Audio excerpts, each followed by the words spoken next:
Hi, my name is Mike, and today I'm going to walk you through how I made this shadow box.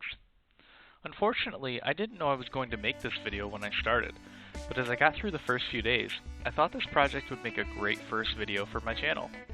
So for the first few days, all I have are progress pictures. The first day, I started with some leftover wood that I had on hand from a previous project, and some pieces from a 15-pound box of exotic wood mix from Bell Forest Products.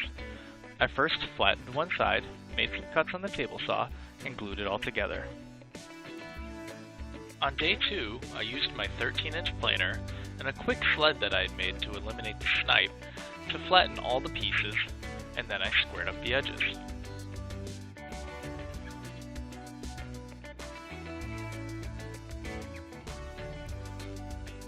Now, some time has passed between days 2 and days 3.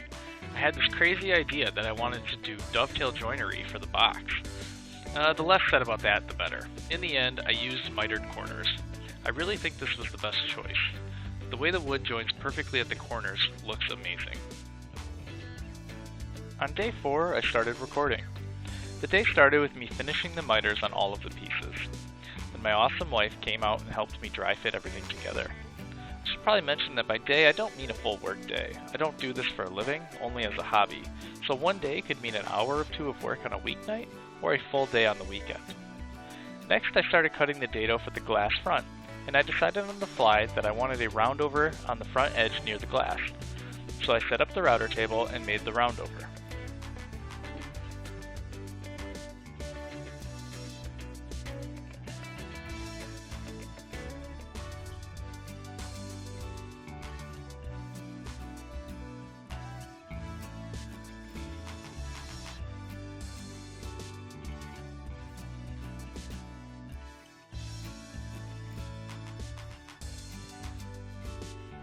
Next, I couldn't help myself and I decided I want to see how the glass would look.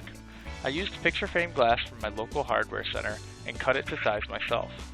It makes me feel super badass to cut glass, but every time I snap it, I think my heart skips a beat because I always think I'm going to slice my hand open. Spoiler alert, I cut the glass to the wrong size.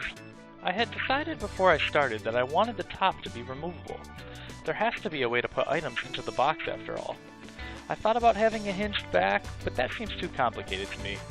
So in order to keep the top in place, I embedded some magnets into the miters to help hold it in place. I used a speed square on my drill press to angle the sides so that the miter was perpendicular to the drill bit. I marked up the boards and used some 5-minute epoxy to embed the magnets.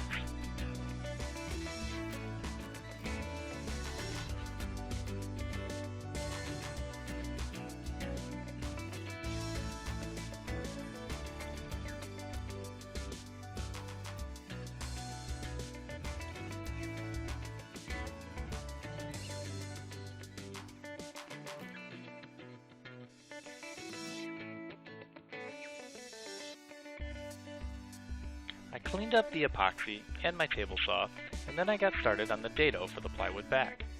I took multiple passes on the table saw and snuck up on the perfect fit. Then I cut the plywood back. It didn't fit perfectly, so I used a block plane to chamfer the edges of the plywood to help it slide into the dado snugly.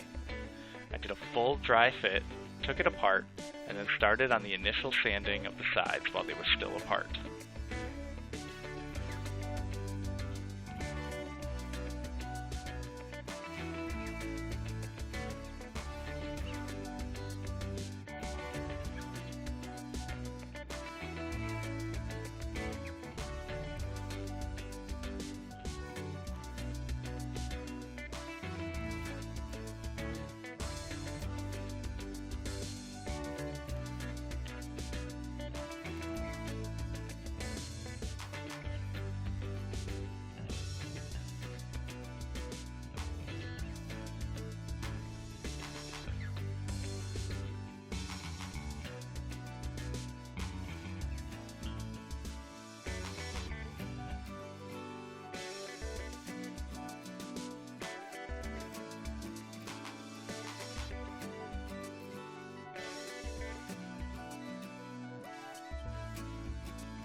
Day 5 started with the pieces being taped off because I knew I wanted to flock the inside of the box.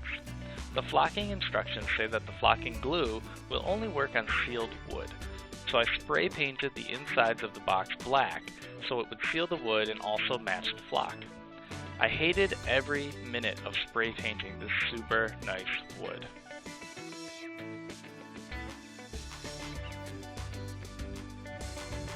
Once everything was dry, I recruited my wife to help me glue up the box. We cleaned the oils off the wood using some denatured alcohol, and then used about 1,000,000 clamps to put the box together.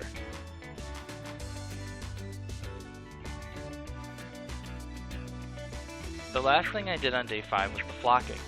I set up a furnace filter with a box fan to make a makeshift air cleaner. You do not want the flock getting all over the place. It's very dangerous for your lungs. I apologize for this fan blocking everything that I'm doing, but I didn't want to sacrifice my safety. There are plenty of tutorials online if you need to see this part.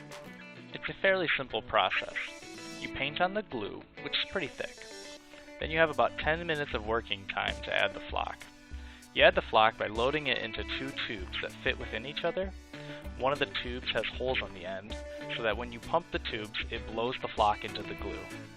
You definitely want to overload the piece with the flock so that 100% of the glue is covered. Then you have to wait about 48 hours for the glue to dry, but the flocking really makes the piece feel professionally made.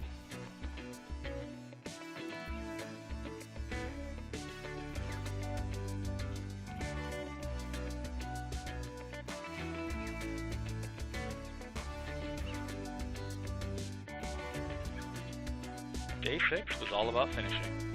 I sanded the entire box again. Let me tell you, it felt like it took forever. After I was done sanding and hand sanding, I wiped off all the dust and applied 2 coats of osmopolix oil. I first learned about this oil from the Wood Whisperer. The first coat was added in the morning, and the second coat was added in the evening. Then I let it dry overnight.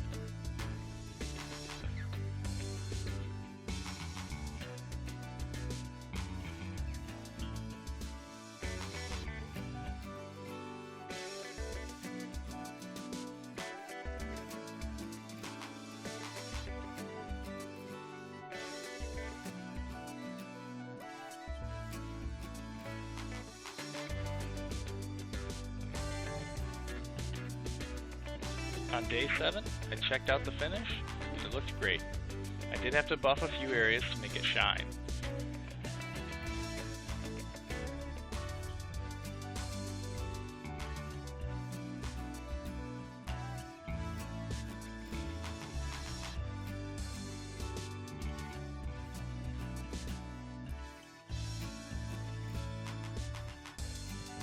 Then I got to feel superhuman again by cutting a new piece of glass. I took extremely careful measurements this time.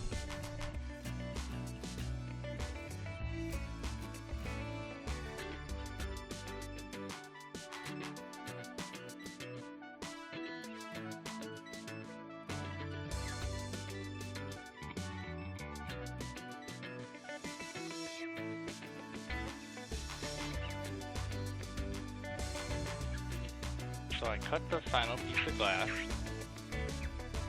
tried to fit it into the box, and had a mini heart attack because it wasn't fitting. I thought I cut it wrong again until I realized I just needed the other piece of glass.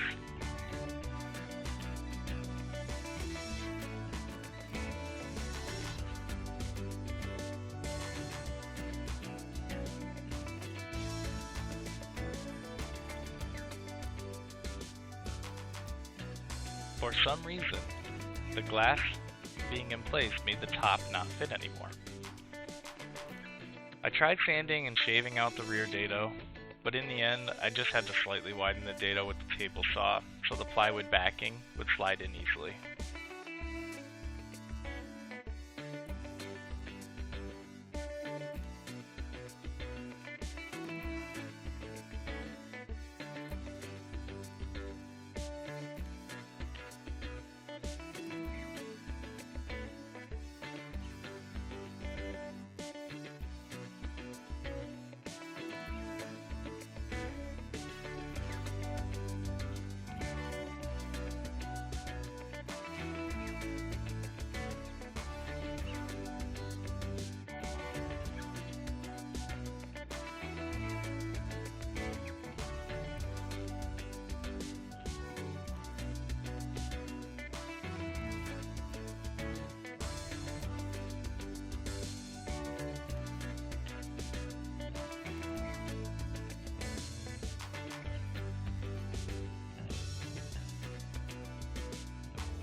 So here it is in the final state.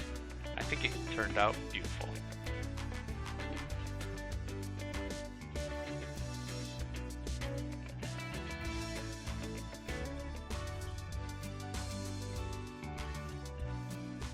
Thanks for watching, and subscribe for more videos.